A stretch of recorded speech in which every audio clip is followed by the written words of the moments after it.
வேலூர் நாடாளுமன்ற தொகுதி தேர்தல் பிரச்சார கூட்டம் எங்க பார்த்தாலும் மக்கள் தலையே காண முடிகிறது. எங்கே பார்த்தாலும் மக்கள் தலை தான். விளையும் பெயர் முளையிலே தெரியும் சொல்லுவாங்க. இந்த வெற்றி இங்க இருக்கின்ற மக்கள் வெள்ளமே சாட்சி. இன்றைக்கு வேலூர் மாவட்டமே இங்கே குழுமி இருக்கின்ற காட்சியை நாம் பார்க்கிறோம். அதோட திருப்பத்தூர் மாவட்டமும் இங்கே குழுமி இருக்கின்றது. இன்றைய தினம் நம்முடைய அறிவிச்சவர் டாக்டர் எஸ் பசுபதி அவர்கள் ஒரு நல்ல மருத்துவர், எளிமையானவர், மக்களை எளிமையாக சந்திக்கக்கூடிய பண்பாளர். அவருக்கு இரட்டை சின்னத்திலே வாக்களித்து வெற்றி பெற செய்யுங்கள்.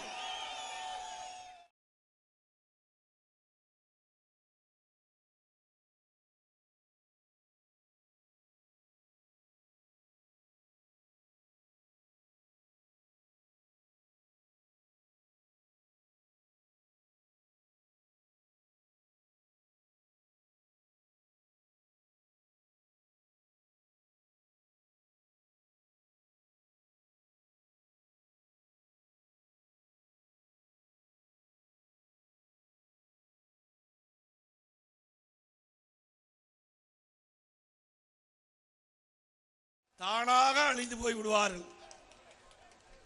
அண்ணா திமுக அடையாளம் காட்டப்பட்டு இங்க குழுமி இருக்கின்ற கழக நிர்வாகிகள் தொண்டர்கள் இரவென்றும் பகலென்றும் மாறாமல் பொன்மனச்செம்மல் புரட்சி தலைவர் எம்ஜிஆர் அவர் இருக்கின்ற பொழுது ஒருவரை அடையாளம் காட்டப்பட்டார். இன்றைக்கு செல்வ செழிப்பிலே இருப்பதற்கு காரணம் உங்களுடைய உழைப்பு. இங்கே வந்திருக்கிற தொண்டை நிர்வாகியுடைய உழைப்பு தான். நீங்க செல்வ செழிப்போடு இருக்கிறீங்க. இவர் உழைத்த காரணத்தினாலே பொன்மனச்செம்மல் புரட்சி தலைவர் எம்ஜிஆர் உங்களை அடையாளம் காட்டப்பட்ட காரணத்தினாலே இவர்கள் வெற்றி பெற செய்து இந்த அளவுக்கு உயர்ந்திருக்கின்றீர்கள். ஆகவே நன்றி மற வேண்டாம். நன்றியை மறந்தால் ஆண்டவன் உங்களை சும்மா விட மாட்டார். ஆகவே அனைத்து இந்திய அண்ணா திராவிட முன்னேற்ற கழகம் உங்களை கூட்டணியில் இடம்பெற செய்தது. நீங்க நாடாளுமன்றத்தில் 2019 நாடாளுமன்றத்திலே நிறுத்தப்பட்ட போது துரதிருஷ்டவசமாக தேர்தல் தள்ளி போனது. அந்த தேர்தலே அனைத்து இந்திய அண்ணா திராவிட முன்னேற்ற கழக நிர்வாகி தொண்டர்கள் அத்தனை அமைச்சர்கள் மாவட்ட அனைவரும் இங்கே முகாமிட்டு சிறப்பாக தேர்தல் பிரச்சாரம் செஞ்சோம். உங்களுக்கு நல்ல எண்ணம் இருந்தால் தானே வெற்றி பெற்றிருக்க முடியும். என்ன சுத்தம் இல்ல, அதனால வெற்றி வாய்ப்பு இழந்துட்டீங்க. இவ்வளவு பேர் உழைத்து வெற்றி வாய்ப்பு பெறவில்லை என்றால் அவருடைய என்ன சுத்தம் இல்ல. அதே போல இந்த தேர்தல் பிரச்சார கூட்ட நிகழ்ச்சியிலே தேர்தல் பொறுப்பாளராக நியமிக்கப்பட்டிருக்கின்ற முன்னாள் மத்திய மாநில அமைச்சர், கழக கொள்கை பரப்பு செயலாளர், நாடாளுமன்ற உறுப்பினர் அண்ணன் டாக்டர் மு தம்பித்துரை அவர்களே, முன்னாள் அமைச்சர் கழக அமைப்பு செயலாளர் திரு மூக்கூர் சுப்பிரமணியன் அவர்களே, திருப்பத்தூர் மாவட்ட கழக செயலாளர் முன்னாள் அமைச்சர் இங்கே வரவேற்புரை ஆற்றிய சகோதரர் திரு கே.சி. வீரமணி அவர்களே, முன்னாள் அமைச்சர் திருவண்ணாமலை மாவட்ட கழக செயலாளர் சட்டப்பேரவை உறுப்பினர் அறிவு நண்பர் திரு அக்ரி கிருஷ்ணமூர்த்தி அவர்களே, வேலூர் மாநகர் மாவட்ட கழக செயலாளர் ஆற்றல்மிகு சகோதரர் திரு எஸ்.ஆர்.கே. அப்பு அவர்களே, வேலூர் புறநகர் மாவட்ட கழக செயலாளர் அறிவிச்சவர் திரு தா. வேலழகன் அவர்களே, அமைப்பு செயலாளர் திரு வி. ராம் அவர்களே, முன்னாள் எம்எல்ஏ ஆலங்காயம் மேற்கு ஒன்றிய செயலாளர் சகோதரர் திரு ஜி. செந்தில்குமார் அவர்களே, முன்னாள் எம்எல்ஏ திருமதி கே.எம். கலைச்செல்வி அவர்களே, முன்னாள் எம்எல்ஏ திருமதி சி.எம். சூரியகலா அவர்களே, முன்னாள் எம்எல்ஏ டாக்டர் ஜே. பரந்தாமன் அவர்களே, முன்னாள் எம்எல்ஏ திரு கே.ஜி. ரமேஷ் அவர்களே, முன்னாள் எம்எல்ஏ திரு கோவி சம்பத்குமார் அவர்களே, முன்னாள் எம்எல்ஏ திரு ஜி. லோகநாதன் அவர்களே, திரு எம்.டி. பாபர் அவர்களே, திரு ஜே. டில்லி பாபர் அவர்களே, திரு எஸ். திருமால் அவர்களே, திரு எஸ். கோவிந்தராஜ் அவர்களே, திரு ஜனனி சதீஷ்குமார் அவர்களே, கூட்டணி கட்சியினுடைய பொறுப்பாளர்கள், எஸ்டிபி கட்சியினுடைய நெல்லை முபராக் அவர்களே, இந்திய குடியரசு கட்சியினுடைய முன்னாள் சட்டப்பேரவை உறுப்பினர் அண்ணன் சேகு தமிழரசு அவர்களே, மனிதநேய ஜனநாயக கட்சியுடைய தலைவர் அறிவிச்சார் ஹாரூன் ரஷீத் அவர்களே, மற்றும் தேசிய முற்போக்கு திராவிட கழக மாவட்ட செயலாளர் திரு கே.பி. பிரதாப் அவர்களே, திரு புருஷோத்தமன் அவர்களே, திரு ஹரிகிருஷ்ணன் அவர்களே, எஸ்டிபி நிர்வாகிகள் நவ்சாத் அவர்களே, திரு பயாஸ் அகமது அவர்களே, திரு ஜாகிர் ஹுசேன் அவர்களே, உழவர் உழைப்பாளர் கட்சியினுடைய தலைவர் திரு வேட்டவளம் மணிகண்டன் அவர்களே, இந்திய தேசிய லீக் கட்சியினுடைய பொறுப்பாளர் சவுகத் தலைவர்களே, இந்திய முஸ்லிம் முன்னேற்ற கழகத்தினுடைய பொறுப்பாளர் ஜாஜகான் அவர்களே, மற்றும் மேடையிலே வீட்டுகின்ற அனைத்து இந்திய அண்ணா திராவிட முன்னேற்ற கழகத்தினுடைய மாவட்ட கழக நிர்வாகிகளே, சார் போன்ற மாவட்ட பொறுப்பாளர்களே, ஒன்றிய கழக செயலாளர்களே, நகர கழக செயலாளர்களே, பேருகழக செயலாளர்களே, கிளைக்கழக செயலாளர்களே, உள்ளாட்சி பிரதிகளே, முன்னாள் கூட்டுறவு சங்க நிர்வாகிகளே, கழகத்திலே பல்வேறு பொறுப்புகளை வைக்கின்ற நிர்வாகிகளே, கழக உடன்பிறப்புகளே, கூட்டணி கட்சி சேர்ந்த தலைவர்களே, நிர்வாகிகளே, தொண்டர்களே, பத்திரிகையாளர்களே, உடன்பர்களே, அத்தனை பேருக்கும் என்னுடைய முதற்க நடிகலந்த வணக்கத்தை உரித்தாக்கி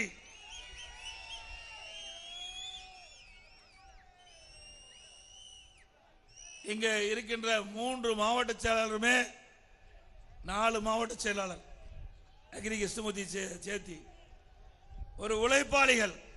இந்த கூட்டத்தை பார்க்கும் போதே எந்த அளவுக்கு அவர்கள் தேர்தல் பிரச்சாரம் செய்ய என்று தெளிவு பிறக்கின்றது. அப்படி முன்னாள் அமைச்சராக இருந்திருக்கின்றார்கள், மாவட்ட கழக செயலாளர் இருக்கின்றார்கள், சட்டமன்ற உறுப்பினராக இருந்திருக்கின்றார்கள். ஆகவே அவருடைய உழைப்பு அளப்பரியது. ஆகவே இங்கே வந்திருக்கின்ற தொண்டர்கள், நிர்வாகிகள் மிக சிறப்பாக எழுச்சியாக இங்கே காண முடிகிறது. நிச்சயம் வேலூர் நாடாளுமன்ற தொகுதி அதிமுக வெற்றி பெறும். இந்த வேலூர் நாடாளுமன்ற தொகுதியிலே பாரதிய ஜனதா கட்சி சார்பிலே ஒருத்தர் போட்டியிடுறார், திமுக சார்பிலே போட்டியிடுறார். மும்மனை போட்டி தான் எப்பொழுது நடக்குது. அதுல முன்னணியிலே இருப்பது நம்முடைய வெற்றி வேட்பாளர் அறிவிச்சார் டாக்டர் எஸ். பசுபதி அவர்கள்.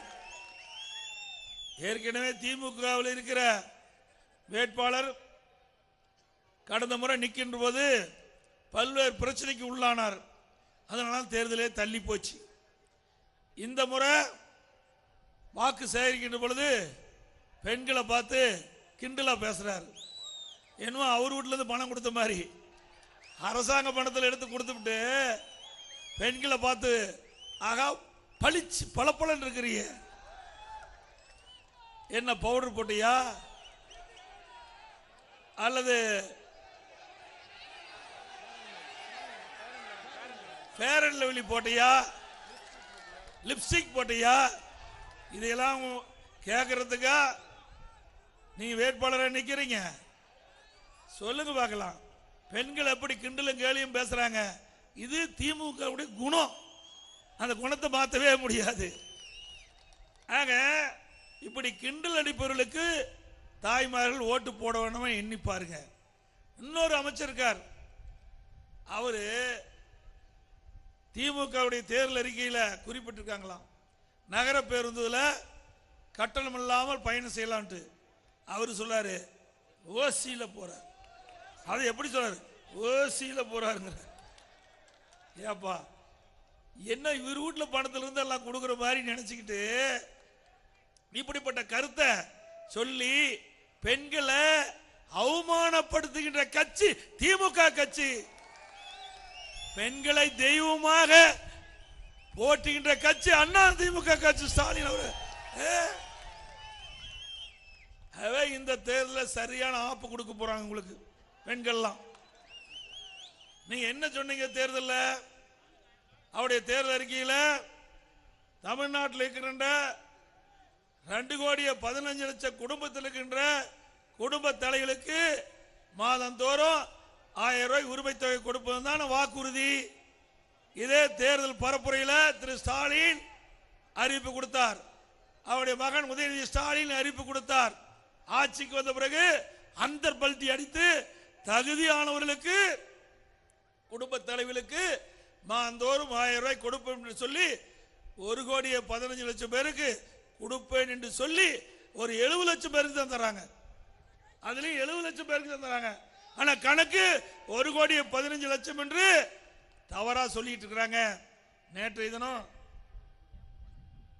திரு ஸ்டாலின் ஈரோட்டில் அப்படியே எப்போ வாக்கிங் போறாருல, டீ குடிச்சதே கிடையாது. இப்பதான் டீ கடை பார்க்கிறாரு, பாவம். இப்பதான் டீ கடை பார்க்கிறாரு. பரவாயில்ல, இந்த தேர்தல் நாள் வந்ததுனாலும் ஏழை எளியோர் டீ கடையில் போய் குடிக்கிறாங்க. இப்பாவது மக்களை சிந்திக்கிற ஒரு தலைவர் ஸ்டாலின். நாமெல்லாம் டீயே குடிச்சது பழக்கம் இல்லைல்ல, கடைக்கே போனது இல்லைல்ல. ஏன்னா இத்தனை நாள் வீட்லயும் அடைஞ்சு கிடக்கிறாரு. இப்பதான் வெளியில் வந்து டீ கடையே பார்க்கிற முதலமைச்சர் தமிழ்நாடு முதலமைச்சர் திரு ஸ்டாலின். அப்ப நடந்து வாக்கி போயிட்டு இருக்கும்போது ஒரு தாய்மார் ஏதோ சாலையில் கடை போட்டு விற்பனை பண்ணிட்டு இருக்காங்க. அந்த ஸ்டாலினை பார்த்த உடனே கும்பிட்டு, ஐயா எனக்கு உரிமை தொகை கிடைக்கல அப்படின்னாங்க. எல்லாத்துக்கும் கொடுத்துருக்கீங்க, எனக்கு கிடைக்கல, எனக்கு வயிறு இருக்குது, பசிக்குது இல்லை, கொடுக்கணும்ல கேட்டிருக்குது. அந்த உடனே ஏதாவது ஒரு காரணத்துக்காக உங்களுக்கு கிடைக்காம இருக்கும், நான் கிடைக்க செய்கிறேன்னு சொன்னார். ஏங்க, நீ எல்லோரும் எல்லா குடும்ப தலைவிக்கும் மாந்தோறும் 1000 ரூபாய் உரிமை தொகை வழங்கப்படும் என்று சொல்லிட்டு அந்த அம்மாவுக்கு இல்லைன்னா அந்த அம்மா உடனே கேட்டுது, ஐயா நீங்க தான் ஐயா சொன்னீங்க, உங்க கூட்டத்தில் பேசுறீங்களே, எல்லா குடும்ப தலைவிக்கும் மாந்தோறும் 1000 ரூபாய் கொடுக்கணும்னு சொன்னீங்களே, அதை நம்பித்தானே நான் திமுகவுக்கு ஓட்டு போட்டேன், இப்ப ஏன் புறக்கணிக்கிறீங்க அப்படின்னு ஒரு கேள்வி கேட்டாங்க பாரு. எல்லா வலைதளங்களையும் தீயாட்டம் பறிச்சு பத்திக்கிட்டு எரிஞ்சிட்டு இருக்குது. ஸ்டாலின் அவர்களே, உங்களை கேள்வி கேட்க ஆரம்பித்து விட்டார்கள். ஸ்டாலின் அவர்களே, உங்களுடைய பித்தலாட்டம் எல்லாம் இன்னும் எடுபடாது, பொய்யெல்லாம் எடுபடாது. மக்கள் விழித்துக் கொண்டார்கள், இனிமேல் பிழைத்துக் கொள்வார்கள். அதுபோல இன்றைக்கு அவருடைய மகன் திரு உதயநிதி ஸ்டாலின் ஏதோ பேசுறார், ரொம்ப அருவருப்பா பேசுறார், கீழ்த்தரமா பேசுறார். நாம என்ன கேட்கிறோன்னா, அண்மையில் போதைப் பொருள், அயல் நாட்டுக்கு போதைப் பொருள் விற்பனை செய்கின்ற ஜாபர் சாதிக் என்பவர் போதைப் பொருள் தடுப்பு அதிகாரிகளால் கைது செய்யப்பட்டு விசாரணைகளை மேற்கொண்டு இருக்கிறார்கள். அவர் திமுகவில் அயலக அணி அமைப்பாளர், துணை அமைப்பாளர் இருக்கிறார். அதனால திமுக நிர்வாகிகள் இதில் ஈடுபட்டிருக்காங்க. நான் சொன்னேன், இதில் அவர் ஒன்றா மறுத்திருக்கணும், இல்லது அவர் ஈடுபட்ட உடனே நான் கட்சி விட்டு நீக்கின்னு சொன்னதா பரவாயில்ல. ஆனால் அதுக்கு என்ன சொல்றாரு, செருப்பு பருப்பு என்றும் பேசும் உதார் உதயநிதி பேசி வருகிறார். உதார் உதயநிதி பேசுறார், அப்படித்தான் பொருள், வேற என்ன பேச முடியும்? ஆக திமுக கட்சி சேர்ந்தவர்கள் இன்றைய தினம் போதைப் பொருள் விற்பனையில் ஈடுபடுவது நிரூபணமாகிவிட்டது, நீ மறுக்க முடியாது. அண்மையில் 2022-23 மானிய கோரிக்கை நடைபெற்றுக் கொண்டிருக்கின்ற பொழுது காவல்துறை மானிய கோரிக்கை, அதுக்கு அமைச்சர் முதலமைச்சர் தான் அந்த இலாக்கா வச்சிருக்கார். அதுல கொள்கை விளக்க குறிப்பில் மது விலக்கு ஆயத்தீர்வை அதனுடைய ஹெட்டிங், அதுல 22வது பக்கத்தில் இதே ஸ்டாலின் தெரிவிச்சிருக்காரு, பள்ளிக்கு அருகில் கல்லூரிக்கு அருகில் 2138 பேர் கஞ்சா விற்றதாக கண்டுபிடிக்கப்பட்டது என்று அவர் சொல்றார். அதுல கைது பண்ணப்பட்டது கைது செய்யப்பட்டவர் 148 பேர், கண்டுபிடிக்கப்பட்டவர் 2138, கைது பண்ணியவர்கள் 148. மற்றவர்கள் எங்க போன நான் கேள்வி கேட்டேன், பதிலே இல்லை. யார் மற்றவங்களாம்? திமுக காரர். திமுக காரர் மற்றவங்க தான் கைது பண்ணிருப்பாங்கல்ல. திமுக காரர் கஞ்சா வைக்கிறதுனால எங்க போய் இந்த கஞ்சா ஒழிக்க முடியும்? ஆக இதை தெளிவுபடுத்தி விட்டோம். இன்றைக்கு இந்த ஆட்சி பொறுப்பேற்றது எங்க பார்த்தாலும் கஞ்சா விற்குது, கஞ்சா விற்காத இடமே கிடையாது. இன்றைக்கு தமிழ்நாடு போதைப் பொருள் நிறைந்த மாநிலமா காட்சி அளிச்சிட்டு இருக்குது. ஒரு துரதிருஷ்டவசம், நாம் பெற்றெடுத்த குழந்தைகள், பள்ளி மாணவர்கள், கல்லூரி மாணவர்கள் இந்த போதைக்கு அடிமையாயிட்டா அவர் சீரழிந்து விடுவாங்க, அதோட வாழ்வு முடிஞ்சு போச்சு. குடும்பம் இன்னைக்கு நடுத்தருவுக்கு வந்துடும். ஆனா இந்த முதலமைச்சர் அதுக்கெல்லாம் அக்கறை இல்லை. உண்மையிலேயே நான் சட்டமன்றத்தில் பேசினேன். தொடர்ந்து இந்த 3 ஆண்டு காலமா இந்த விடியா திமுக ஆட்சி வந்ததிலிருந்து எச்சரிக்கை விட்டுட்டு இருக்கிறேன். தமிழ்நாட்டில் போதைப் பொருள் அதிக அளவிலே நடமாடுகிறது, விற்பனை ஆகிறது. அதை தடுத்து நிறுத்தல் என்று பல முறை தொலைக்காட்சியின் வாயிலாக அறிக்கையின் வாயிலாக தெரிவித்தோம். இன்றைய முதலமைச்சர் காது கொடுத்து கூட கேட்கல. அவரே இன்றைக்கு ஒத்துக்கிட்டார். கல்லூரிக்கு அருகில பள்ளிக்கு அருகில கஞ்சா விற்பது உண்மைன்னு.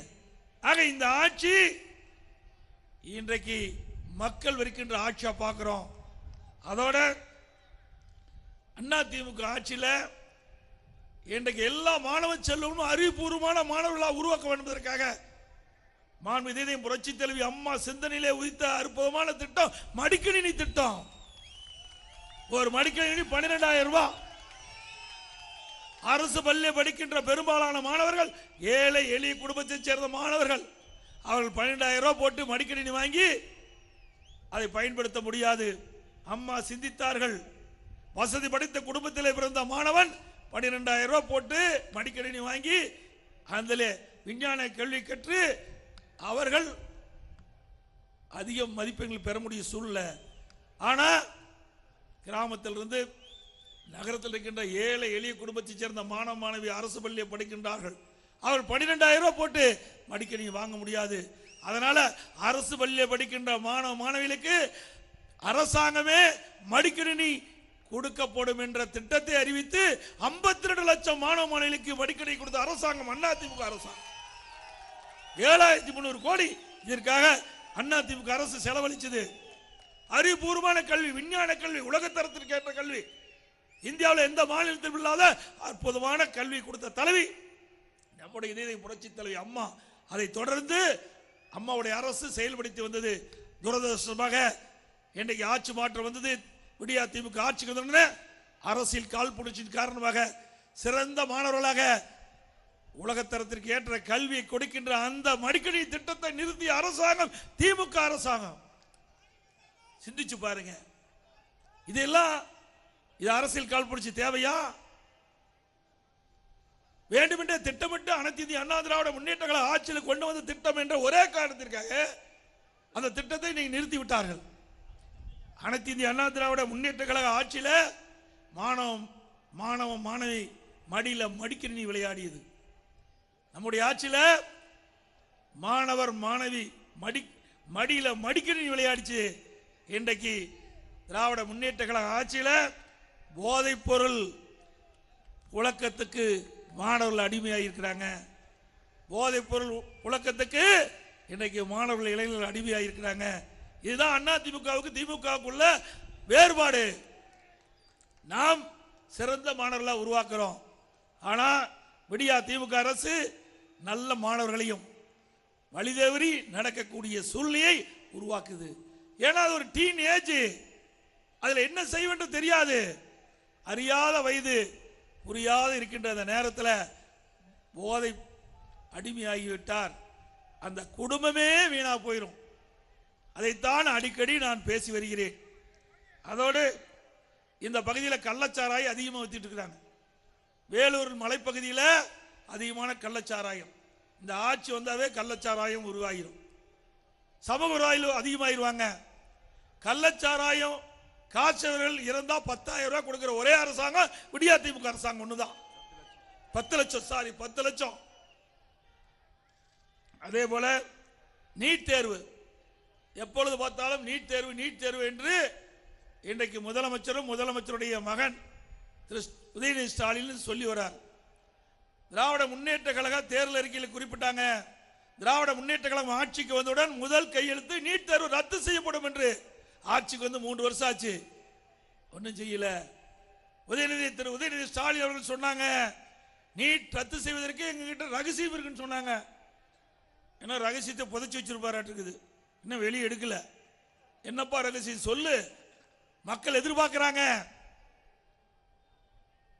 நீட் தேர்வை கொண்டு வந்தது காங்கிரஸ், மத்தியிலே காங்கிரஸ் ஆட்சி. திமுக அந்த காங்கிரஸ் ஆட்சியில் இடம்பெற்றிருந்தாங்க, அமைச்சர்கள் இடம்பெற்றிருந்தாங்க. நம்முடைய நாமக்கல் நாடாளுமன்ற அன்றைய தினம் இருந்த நாமக்கல் நாடாளுமன்ற உறுப்பினர் திரு காந்தி செல்வன் அவர்கள் சுகாதாரத்துறை இணை அமைச்சராக இருக்கும் போதுதான் இந்த நீட் தேர்வை கொண்டு வந்தாங்க. Medical council of India gazette notification போட்டது 2010 டிசம்பர் 21.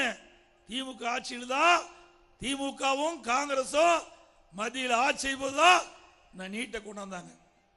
எவ்வளவு வேடிக்கையா இருக்குது பாருங்க. நீட்டை கொண்டு வந்தது அவர் தான்.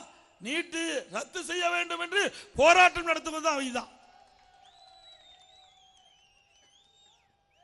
எவ்வளவு ஒரு தந்திரசாலியா மக்களை எப்படிலாம் நம்ப வைக்கிறாங்க பாருங்க. நீ கிராமத்தில் சொல்லுவாங்க, பொய்ய பொருந்துற மாதிரி பேசுனா மெய்ய திருன்னு விழிக்குமா. பொய்ய பொருந்துற மாதிரி பேசுனா மெய்யுங்கிறது உண்மை, உண்மை திருன்னு விழிக்குமா. அது மாதிரி திமுக காரன் எதை பேசினாலும் அப்படி உண்மையா இருக்கிற மாதிரியே பேசுவான். இந்த நீட் தேர்வை கொண்டு வந்தது காங்கிரசும் திமுகவும். நாம் ரத்து செய்ய வேண்டும் என்று போராடிட்டு இருக்கிறோம். ஆனா இப்போ கொண்டு வந்தவர்களே ரத்து செய்ய வேண்டும் என்று போராட்டம் நடத்துகின்ற நாடகத்தை அரங்கேற்றிய கட்சி திமுக கட்சி. ஆனா அனைத்து இந்திய அண்ணா திராவிட முன்னேற்ற கழகம் அரசு பள்ளியை படிக்கின்ற ஏழை மாணவருடைய கஷ்டங்களை உணர்ந்து அந்த மாணவர்கள் மருத்துவராக வேண்டும், பல் மருத்துவராக வேண்டும். அதற்காக 7.5% உள் இடஒதுக்கீடை கொண்டு வந்து சட்டம் இயற்றப்பட்டு அமுல்படுத்தப்பட்டு இன்றைய தினம் அரசு பள்ளியை படிக்கின்ற ஏழை மாணவ மாணவிகள் 2160 பேர் மருத்துவ கல்வி படிக்கிறாங்க, பல் மருத்துவ கல்வி படிக்கிறாங்க. இது அதிமுக சாதனை. அதே போல அருமை சோர் தாலிக்கு தங்கம், அது என்னப்பா ஒண்ணு பண்ணுச்சு சொல்லு பார்க்கலாம். அதுல ஏழை எளியோருக்கு இந்த திட்டம் போய் சேருது. ஏழை குடும்பத்தில் பிறந்த பெண் திருமண வயதை அடைகின்ற பொழுது பொருளாதார சூழ்நிலையின் காரணமாக திருமணம் தடைபடுது. அம்மா சிந்திச்சாங்க, இன்னைக்கு அரசாங்கமே அவருடைய திருமணத்தை நடத்துகின்ற விதமாக தாலிக்கு தங்க ஒரு பவன் திருமண உதவி திட்டம் 50,000 25,000 கொடுத்து உரிய நேரத்திலே திருமணம் நடைபெறுகின்ற சூழ்நிலையை உருவாக்கிய கட்சி அதிமுக கட்சி, அதிமுக அரசாங்கம். அதையும் கைவிட்டுட்டாங்க. அந்த திட்டமும் போச்சு. அம்மா இருசக்கர வாகனம், இன்னைக்கு வேலைக்கு செல்கின்ற பெண்கள் உரிய நேரத்தில் வேலைக்கு போகணும், பணி முடிஞ்சு வீடு திரும்ப வேணும். ஒவ்வொரு அம்மா இருசக்கர வாகனம் வாங்குறதுக்கு 25,000 ரூபாய் மானியம். இந்தியாவில் எங்கேயுமே கிடையாது, தமிழ்நாட்டில் இருந்தது. அதுவும் நிறுத்தப்பட்டு விட்டது.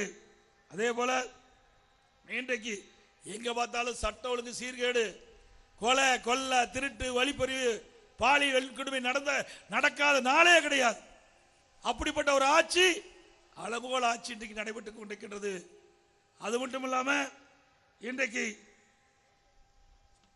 பாலாற்றின் குறுக்கே, இதுதான் நமக்கு ஜீவநதி. இந்த வட மாவட்டத்தில் இருக்கின்ற மக்களுக்கெல்லாம் குடி தண்ணீரும் வேளாண்மை பயன்படுத்துறது இந்த பாலாறு.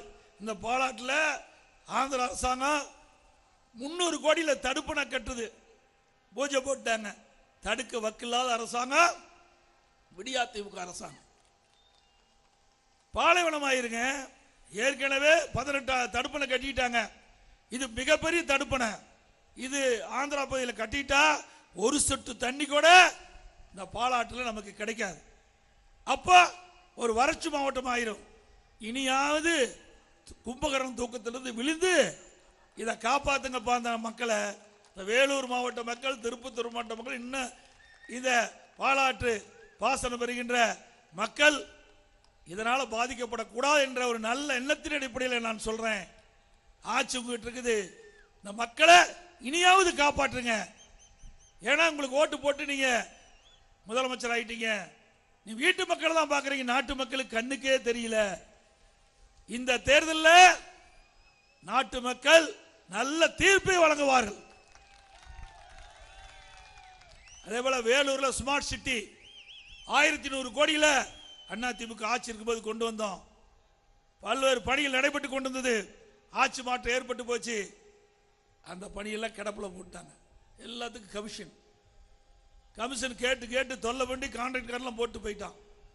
இன்னொன்னு ரோடு போடுறாங்க, ஒரு பழைய கார் நிக்குது, அப்படியே வச்சு ஒரு ரோடு போடுறாங்க. அடிப்பம்பு இருக்குது, அதை அப்படியே வச்சு ரோட்டை போடுறாங்க. எவ்வளவு மோசமான ஆட்சி சிந்திச்சு பாருங்க.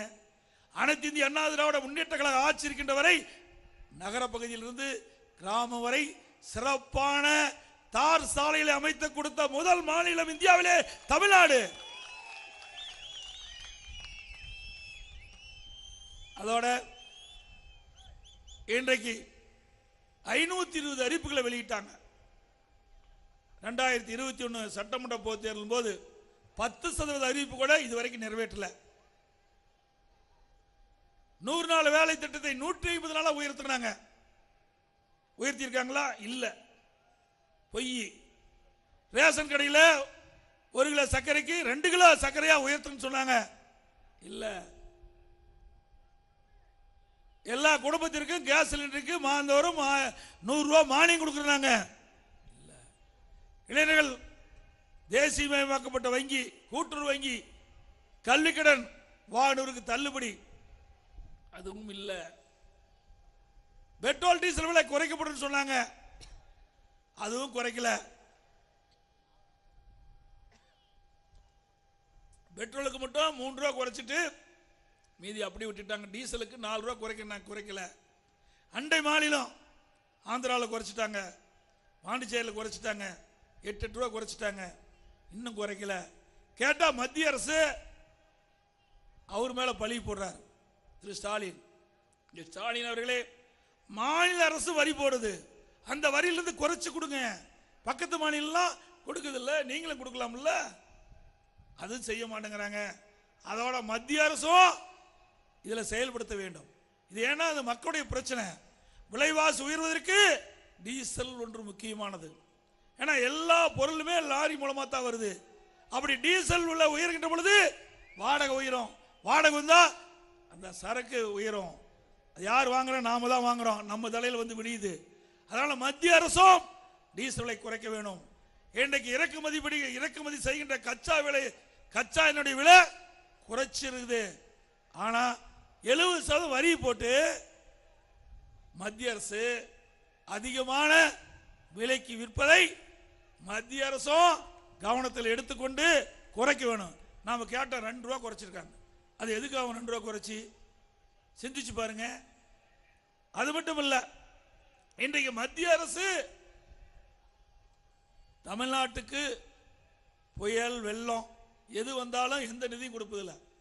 ஆனா அவர் ஆளுகின்ற வட மாநிலத்தில் ஆளுகின்ற அவருடைய அரசாங்கம், பாரதிய ஜனதா அரசாங்கம், அந்த அரசாங்கத்துக்கு சிறப்பு நிதி உத்தரப்பிரதேசம் எடுத்தீங்கன்னா 10 லட்சம் கோடி கொடுத்துருக்காங்க. 10 லட்சம் கோடி சிறப்பு நிதி கொடுக்குறாங்க.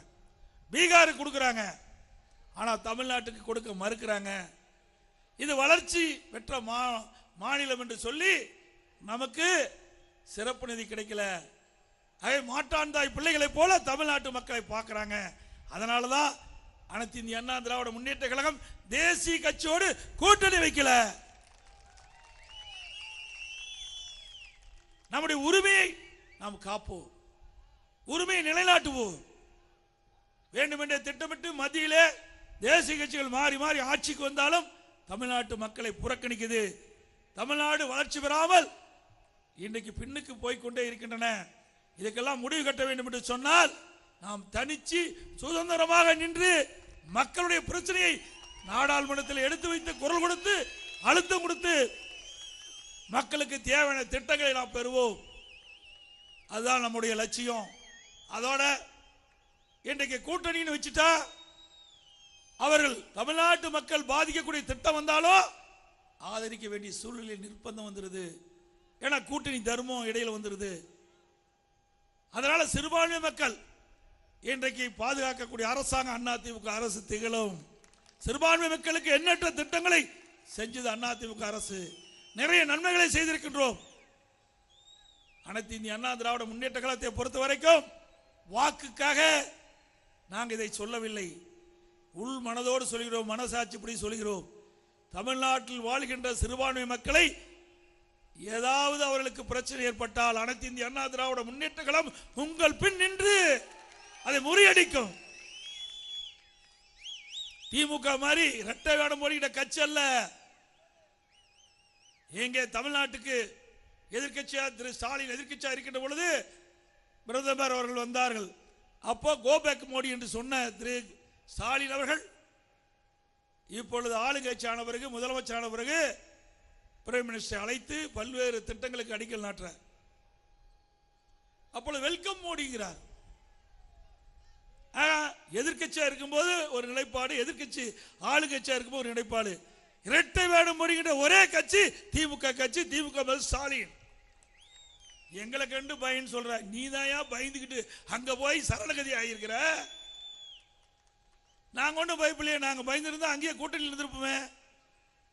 அனைத்து இந்திய அண்ணா திராவிட முன்னேற்ற கழக தொண்டன் கூட பயப்பட மாட்டோம். திரு ஸ்டாலின் அவர்களே, அந்த நெஞ்சுரம் எங்கிட்டு இருக்குது. ஆனா உங்களுக்கு வெளியில வீரவசனம். அவர்களை பிரதமர் பார்த்த உடனே சரணகதி அடைஞ்சிருங்க. இதே தெலுங்கானா முதலமைச்சர் இருந்தார் சந்திரசேகர ராவ். அவர் மத்திய அரசு எதிர்த்தார். பிரதமர் வந்தபோது கூட வரவேற்க போகல. மத்திய அரசுடைய அரசு நிகழ்ச்சியில் போகல, கலந்துக்கல. அவர் எதிர்த்தவர்னா அது உண்மையா இருந்தது. ஆனா தமிழ்நாடு முதலமைச்சர் எதிர்ப்பதை போல ஒரு தோற்றம். அது மட்டும் இல்ல, நம்மளை பார்த்து அண்ணா திமுக பார்த்து கள்ள கூட்டணி வச்சிருக்கோமா, கள்ள தொடர்பு வச்சிருக்கோமா, அதெல்லாம் பாரம்பரியமா அவங்களுக்கு இருப்பது. அதனாலதான் அந்த எண்ணம் வந்திருக்குது. எந்த கட்சி தலைவராவது இப்படிப்பட்ட வார்த்தையை பயன்படுத்துவாங்களா? சொல்லுங்க பார்க்கல. ஒரு தகுதியான தலைவராக இருந்தா இப்படிப்பட்ட வார்த்தை யாராவது பயன்படுத்துவாங்களா? ஏப்பா, நாங்க பாரதிய ஜனதா கூட்டணியிலிருந்து விலகினா உனக்கு ஏன் எரிச்சல் வருது, உனக்கு ஏன் கோபம் வருது? எங்க கட்சி, எங்க தொண்டர்கள் நிர்வாகிகள் என்ன நினைக்கிறார்களோ அதை நடத்து, அதை செயல்படுத்துவது எங்களுடைய கடமை. ஏன்னா தோல்வி பயம் வந்துட்டு நம்ம பாரதிய ஜனதா கூட்டணியிலிருந்து விலகினதுமே அப்பாவும் மகனும் அப்படியே பதறாங்க. ஆக தோல்வி பயம் வந்துடுது. ஆக வெற்றி பெறுவது நம் உரி. எப்போ அவளுக்கு தோல்வி என்ன வந்ததோ அப்போ வெற்றி பெறுவது உறுதியாகிவிட்டது. ஆகவே நம்முடைய வெற்றி வேட்பாளர் அறிவிச்சார் டாக்டர் எஸ் பசுபதி அவர்களுக்கு இரட்டை சின்னத்திலே வாக்களித்து அவரை வெற்றி பெற செய்யுங்கள். அதோட அந்த பெட்டி எடுத்துட்டு வா. பெட்டி எதா இருந்தா என்ன அப்படி வை. பார்த்தீங்கன்னா இதே இடத்துல இதே இடம் திரு ஸ்டாலின் அவர்கள் ஒரு ஸ்டேஜ் போட்டு ஒரு பெட்டியை வச்சு மக்கள்கிட்ட பேசுறார். உங்களுக்கு ஏதாவது குறை இருந்தா நீங்க மனுவா எழுதி இந்த பெட்டியில் போடலாம். நான் இந்த பெட்டி பூட்டுறா இருப்பார். ரொம்ப தங்கம் இருக்குது, அதில் விலை மதிக்க முடியாத வைரம் தங்கம்லாம் இருக்குது. இதை பூட்டி நான் பத்திரமா வீட்டுக்கு எடுத்துட்டு போய் வச்சிருக்கிறேன். நீங்களாம் என்னை முதலமைச்சரை தேர்ந்தெடுத்த உடனே இந்த பெட்டியை திறந்து, சாரி பூட்டை நீக்கி பெட்டியை திறந்து மனுவை எடுத்து படித்து பார்த்து அதுக்கு தீர்வு காண்கிறேன். அப்படி ஏதாவது தீர்வு காணவில்லை என்றால் என்னுடைய முதலமைச்சரை கதவு திறந்தே இருக்கும். நேரடியாக நீங்கள் வந்து என்னிடத்தில் புகார் சொன்னால் உங்களுடைய பிரச்சனை தீர்க்கும்னு சொல்லி பெட்டியை எடுத்துகிட்டு போயிட்டாரு. சாவி தொலைஞ்சு போச்சாட்டு இருக்குது. பெட்டியே காணாம என்னமோ தெரியல. யாரை ஏமாத்துற நாடகம் தானே அடிக்கடி எல்லா கூட்டத்திலையும் சொல்றேன். சதுரங்க வேட்டைன்னு ஒரு படம் இருக்குல்ல, ஒரு டைலாக் வரும். ஒருவரை ஏமாற்ற வேண்டும் என்று எண்ணினால் அவருக்கு ஆசையை தூண்டினா அவர் ஏமாற்றலாம். அதுபோல நம்முடைய தாய்மார்களையும் அப்பாவி பொதுமக்களையும் இந்த பிரச்சனையை எழுதி இந்த பெட்டியில் போடுங்கன்னு ஆசை வார்த்தை காட்டி மனுக்களை பெற்று அவர்களும் நம்பி இந்த பெட்டியில் மனு போட்டுட்டு ஓட்டையும் போட்டுட்டாங்க. ஆட்சிக்கும் வந்துட்டாங்க. ஓட்டு போட்ட மக்களுக்கு வேட்டு வச்சுட்டார் ஸ்டாலின். ஸ்டாலின் அவர்களே, விஞ்ஞான மூலம் இருக்குது அவர்களுக்கு. ஏற்கனவே சர்க்காரிய கமிஷன்ல ஊழல் செய்வதிலே திமுக விஞ்ஞான மூளைப்படுத்து அன்னைக்கே சொல்லிட்டாங்க. இந்த ஐடியா யாருக்காச்சும் வருங்களா? இந்த பெட்டியில மனு போட்டதை பூட்டு போட்டுறாராம். அது பூட்டு போட்டிட்டு இருக்காரு. ஏன்னா இது விஞ்ஞான உலகம். திரு ஸ்டாலின் அவர்களே, அது 40-50 ஆண்டுகளை 40-50 ஆண்டுகளுக்கு முன்பு மக்களை எப்படி வேணாலும் ஏமாற்றிருக்கலாம். இதான் பேச பேச லைவ்ல போயிட்டு இருக்குது. நம்ம பேச பேச லைவ்ல போயிட்டு இருக்குது. நாடே அதை பார்த்துக்கிட்டு இருக்குது. ஸ்டாலின் அவர்களே, எப்படியெல்லாம் மக்களை நீங்கள் ஏமாற்றுங்கள் என்று மக்களுக்கு இதை புரிய வைக்கிறேன். ஒரு போதைப் பொருள் நான் ஏற்கனவே சாப்பிட்ற ஜாதி வெளிநாட்டுக்கு போதைப் பொருள் கடத்துறாரு. அவரும் கூட இருக்கார். பாருங்க சும்மா அழகா நல்லா கட்டு.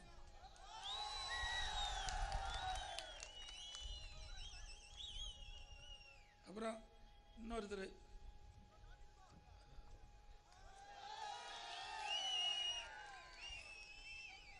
யாரு தெரியுங்களா? பேர் சொல்லுங்க. அப்பாவும் மகனும் அதெல்லாம் எப்படியோ கொஞ்ச நாளைக்கு அதுக்கு தான் போக முடியும். வேற என்ன பண்ண முடியும்? ஆக போதைப் பொருள் வெளிநாட்டுக்கு கடத்தரோடு என்ன தொடர்பு கேட்டால் அது கோவப்படுறார்.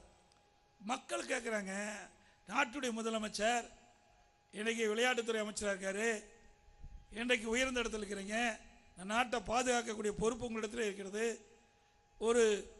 ஒருவர் உங்களை சந்தித்து பேசுகின்ற பொழுது அவர் மீது குற்றச்சாட்டு வருகின்ற பொழுது அதுவும் வெளிநாட்டுக்கு போதைப் பொருள் கடத்துகின்ற சம்மதமா? அதை போதைப் பொருள் தடுப்பு அதிகாரிகள் 2000 கோடி மதிப்புள்ள போதைப் பொருள் பிடிச்சிருக்காங்க. இது மாதிரி 3 ஆண்டு காலமாக தொடர்ந்து போதைப் பொருள் கடத்தப்பட்டதாக தகவல். பல்லாயிரக்கணக்கான கோடி போதைப் பொருளை வெளிநாட்டுக்கு கடத்தியிருக்கிறாங்க. இது சொன்னா உதயநிதி ஸ்டாலின் கோபம் வருது. என்னென்னமோ பேசுறாரு, செருப்புங்கிறாரு, பருப்புங்கிறாரு, ஒன்றும் புரியல, என்ன பேசுறதுன்னே புரியல. திரு ஸ்டாலின் அவர்களே, அனைத்து இந்திய அண்ணா திராவிட முன்னேற்ற கழக ஆட்சி ஒரு இருண்ட ஆட்சின்னு நீங்க சொன்னீங்க. அண்ணா திமுக ஆட்சி ஒரு இருண்ட ஆட்சின்னு சொன்னீங்க. ஆனால் அனைத்து இந்திய அண்ணா திராவிட முன்னேற்ற கழக ஆட்சி ஒரு பொற்கால ஆட்சி என்று மக்கள் பேசுறாங்க. ஒரு சிலவற்றை மட்டும் இங்க சொல்றேன். அண்ணா திமுக ஆட்சியில் என்னென்ன திட்டங்களை நிறைவேற்றப்பட்டது என்ற செய்தியை ஒரு சிலவற்றை இங்க சொல்றேன். இன்றைக்கு வேலூர் மாநகராட்சியில் 1100 கோடியில் ஸ்மார்ட் சிட்டி திட்டத்தை கொண்டு வந்தது அண்ணா திமுக. வேலூர் புதிய பேருந்து நிலையம் கட்ட அம்மாவின் அரசால் ஆரம்பிக்க பணிகள் முடியும் தருவாயில் இருக்கும்போது ஆட்சி மாற்றம் ஏற்பட்டு போச்சு. இன்றைக்கு திமுக அரசாங்கம் வந்தது, கட்டி முடிக்கப்பட்டு நாம கொண்டு வந்த திட்டத்தை ஸ்டிக்கர் ஒட்டி திறந்துகிட்டு இருக்கிறாங்க. அதோட வேலூர் அரசு மருத்துவமனை பல்நோக்கு சிறப்பு மருத்துவமனையை கட்ட அம்மாவின் அரசு 190 கோடி ஒதுக்கப்பட்டு ஆணை பிறப்பித்து இன்றைக்கு அந்த பணி மந்தமாக நடந்துகிட்டு இருக்குது. கேவிக்குப்பம் மற்றும் அணைக்கட்டு பகுதியில் 2 புதிய தாலுக்கா, அதோட பேரணாம்பட்டு புதிய தாலுக்கா உருவாக்கப்பட்டிருக்குது. குடியாத்தம் புதிய வட்டார போக்குவரத்துகளும் அணைக்கட்டில் புதிய காவல் நிலையம் ஆரம்ப சுகாதார கட்டிடம், வடுகன் தாங்கல மேம்பாலம் 20 கோடியில், பிஞ்சை மஞ்சையில் புதிய அரசு மருத்துவமனை, செவிலியர் குடியிருப்பு, தலகொண்டாப்பள்ளியில் 30 ஆண்டு கால கோரிக்கையை நிறைவேற்றுகின்ற வகையில் மேம்பாலம் மற்றும் கூட நகரத்தில் ஒரு மேம்பாலம், அணைக்கட்டில் புதிய அரசு கலை மற்றும் அறிவியல் கல்வி அதிமுக துவக்கப்பட்டது. காட்பாடியில் 4.5 கோடி மதிப்பீட்டில் அரசு சட்டக்கல்லூரி மாணவி தங்கும் விடுதி. அதோட அம்மா இருக்கின்ற பொழுது 1500 கோடி ரூபாயில் இது ஒரு வறட்சியான பகுதி, அடிக்கடி குடிநீர் பிரச்சனை ஏற்படுது, பாதுகாக்கப்பட்ட காவிரி தண்ணீர் கொடுக்க என்பதற்காக அம்மா இருக்கின்ற பொழுது அடிக்கல் நாட்டப்பட்டு மேட்டூர்ல இருந்து திருப்பத்தூர்ல இருந்து நம்மள அரக்கோணம் வரை எல்லா நகராட்சி பேரூராட்சியிலையும் தங்குதடை இல்லாம குடி தண்ணீர் வழங்கிய அரசாங்கம் அதிமுக அரசாங்கம். ஸ்டாலினே, காட்பாடியில் மாவட்ட வெளிரங்க விளையாட்டு வளாகம் அமைக்க 16 கோடி ஒதுக்கப்பட்டது. அதோட ஆம்பூர் நகராட்சி பாதாள சாக்கடை திட்டம் 166 கோடியில் துவக்கப்பட்டு முடிஞ்சு ஸ்டிக்கர் ஒட்டி அவர்கள் திறந்துட்டாங்க. பேரணாமட்டில் 10 கோடி மதிப்பீட்டில் 40 நவீன படுக்கை வசதி கூட ஆரம்ப சுகாதார நிலையம். இப்படி பல திட்டங்கள் அனைத்து இந்திய அண்ணா திராவிட முன்னேற்ற கழக ஆட்சியில் கொண்டு வந்து நிறைவேற்றப்பட்டு மக்கள் பயன்பாட்டுக்கு கொண்டு வந்திருக்கிறாங்க. அது மட்டுமல்ல, அனைத்து இந்திய அண்ணா திராவிட முன்னேற்ற கழக ஆட்சி இருக்கின்ற பொழுது கொண்டு வரப்பட்ட திட்டங்கள் இன்றைய தினம் முடிக்கப்பட்டு இந்த முதலமைச்சர் அதான் போய் திறந்து வச்சுட்டு இருக்காரு. வேற எதையுமே புதிய திட்டம் கொண்டாடல. அப்படி கொண்டு வராட்டியும் பரவாயில்லைங்க, 3 லட்சம் கோடி கடன் வாங்கிட்டார். 3 ஆண்டுல 3 லட்சம் கோடி கடன் வாங்கியிருக்கிறார். வரி போடாத பட்ஜெட்டுங்கிறார். எல்லாத்துக்கும் வரி போட்டாச்சு. அப்புறம் வரி போட்ட பிறகு வரி இல்லாத பட்ஜெட் சொன்னா யார் ஏத்துக்குவா? இன்னைக்கு மின் கட்டணம் 52% உயர்ந்து போச்சு. வீட்டு வரி 100%, கடவரி 150%, பீக் அவர் அதுல டபுள் சார்ஜ், குடிதண்ணீர் கட்டண உயர்வு, குப்பை வரி, இப்படி எல்லா வரி போட்டு வரி இல்லாத பட்ஜெட் தாக்கல் பண்ணாராம். ஆக இந்த விடியா திமுக ஆட்சியில் மக்கள் துன்பப்பட்டதுதான் மிச்சம். அனைத்து இந்திய அண்ணா திராவிட முன்னேற்ற கழக ஆட்சியில் ஏராளமான திட்டங்களை கொண்டு வந்து இந்தியாவிலேயே முதல் மாநிலம் என்ற பெயரை பெற்றது அண்ணா திமுக ஆட்சி.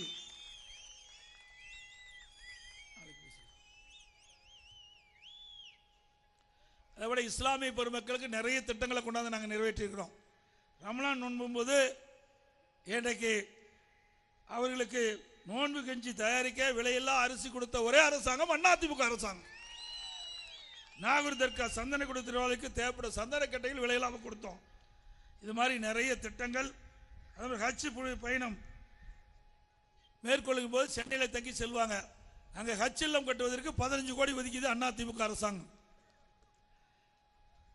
2016 ஹாஜிகளுக்கு மாதந்தோறும் 20,000 ரூபாய் மதிப்புதவி வழங்கிய திட்டத்தை துவக்கியது அண்ணா திமுக அரசு. உலமாக்கள் மற்றும் மோதினார்களுக்கு ஓய்வூதிய பயணிகள் எண்ணிக்கை 2400 2600 ஆகும். ஓய்வூதியம் 750 3000 உயர்த்தப்பட்டது. உலமாக்களுக்கு புதிய இருசக்கர வாகனம் வாங்க 25,000 மானியம். இப்படி பல திட்டங்களை கொண்டு வந்து நிறைவேற்றப்பட்ட அரசாங்கம் அண்ணா திமுக அரசாங்கம் என்பதை இந்த நேரத்தில் தெரிவித்து, அனைத்து இந்திய அண்ணா திராவிட முன்னேற்ற கழகத்தை பொறுத்த வரைக்கும் மதத்திற்கும் ஜாதிக்கும் அப்பாற்பட்ட கட்சி அண்ணா திமுக கட்சி. அதோடு இன்னொருத்தர் இருந்தார், அடிக்கடி கட்சி மாறிட்டே போறார். அப்பப்ப பச்சோந்தி மாதிரி, பச்சோந்தி நிறமாற மாதிரி அப்பப்போ ஏதோ ஒரு கூட்டணியில் சேர்த்துக்குவாங்க. நாங்கள் கேட்கறதெல்லாம், எங்கள் கட்சி நிர்வாகிகள்லாம் கேட்கறதெல்லாம், பொதுமக்கள் கேட்கறதெல்லாம், நீங்கள் ஜாதி வாரி கணக்கெடுப்பு வேணுங்கிறீங்க. இப்போ நீங்கள் கூட்டணியில் அங்கமிக்கின்ற கட்சி ஜாதி வாரி கணக்கெடுப்பு நடக்காதுன்னு சொல்லியாச்சு. ஜாதி வாரி கணக்கெடுப்பு நடத்த மாட்டோம் என்று பாரதிய ஜனதா சொல்லிட்டது. அந்த கட்சியோட போய் கூட்டணி வச்சிருக்கிறீங்க. அப்படியே உங்களுடைய கொள்கை என்னாச்சு சொல்லுங்க பார்க்கலாம். இது நான் முதலமைச்சராக இருந்த பொழுது இந்த மக்களுடைய கோரிக்கையை ஏற்று ஜாதி வாரி கணக்கெடுப்பு செய்வதற்கு ஜீவோ போட்டேன், நடைமுறைப்படுத்தினேன். ஜீவோ காப்பி இருக்குது, ஜீவோ போட்டேன். அப்போ அடுத்தது திமுக ஆட்சி வந்தது, அதை அப்படியே நீடிக்கல, அதை அப்படியே விட்டு லேப்ஸ் ஆகி போச்சு, நீத்து போச்சு. அண்ணா திமுக ஆட்சி இருக்கின்ற பொழுது அவள் வைத்த கோரிக்கை, அந்த மக்கள் வைத்த கோரிக்கை ஜாதி வாரி கணக்கெடுப்பு நடத்த வேண்டும் என்று. அதை ஜீவோ போட்டது நான் முதலமைச்சர் இருந்த பொழுது அம்மாவுடைய அரசாங்கம். நீ நெட்ல போனா ஜீவோ எடுத்துக்கலாம். ஒரு வார்த்தை பேச மாட்டேங்கிறாங்க. ஒரு வார்த்தை நான் ஜீவோ போட்டது பேச மாட்டேங்கிறாங்க. போட்டா அண்ணா திமுக ஓட்டு அதிகம் வந்துடும் சொல்லி பேச மாட்டேங்கிறாங்க. ஜீவோ போட்டது அண்ணா திமுகங்க. ஆக அண்ணா திமுக அரசை பொறுத்த வரைக்கும் எதை சொல்லுகிறதோ அதை செய்கின்ற கட்சி அண்ணா திமுக அரசாங்கம், அண்ணா திமுக கட்சி. ஆனா எங்களை நீங்க ஏமாற்றலாம் நினைக்கிறீங்க, நீங்க தான் ஏமாந்து போவீங்க. என்னைக்கும் தர்மம், நீதி, உண்மை எப்பொழுதும் வெல்லும். அது அண்ணா திமுக இருக்குது, நிச்சயம் வெல்வோம் என்று இந்த நேரத்தில் தெரிவித்து, நம்முடைய சகோதரர் அனைத்து இந்திய அண்ணா திராவிட முன்னேற்ற கழகத்துடைய கூட்டணி வெற்றி வேட்பாளர், இன்றைக்கு வேலூர் நாடாளுமன்ற தொகுதியினுடைய கழக வெற்றி வேட்பாளர் டாக்டர் எஸ் பசுபதி அவர்களுக்கு 2 லட்சத்திலே வாக்களித்து அவரை வெற்றி பெற செய்யுங்கள். மீண்டும் மீண்டும் நாங்கள் வலியுறுத்தி கேட்டுக்கொள்கிறேன். அவரை எதிர்த்து நிற்கின்றவர் 2 பேருமே பலசாலிகள், செல்வம் படைத்தவர்கள், கோடீஸ்வரர்கள். நம்முடைய டாக்டர் விவசாய குடும்பத்தில் பிறந்தார், ஒரு எளிமையானவர். நம்மை போல் இருக்கின்ற கழக நிர்வாகிகள், தொண்டர், பொதுமக்கள் அவரை ஆதரித்து வெற்றி பெற செய்ய வேண்டும். அதுதான் நம்முடைய கடமை என்று சொல்லி வாய்ப்புக்கு நன்றி கூறி விடைபெறுகின்றேன். நன்றி, வணக்கம்.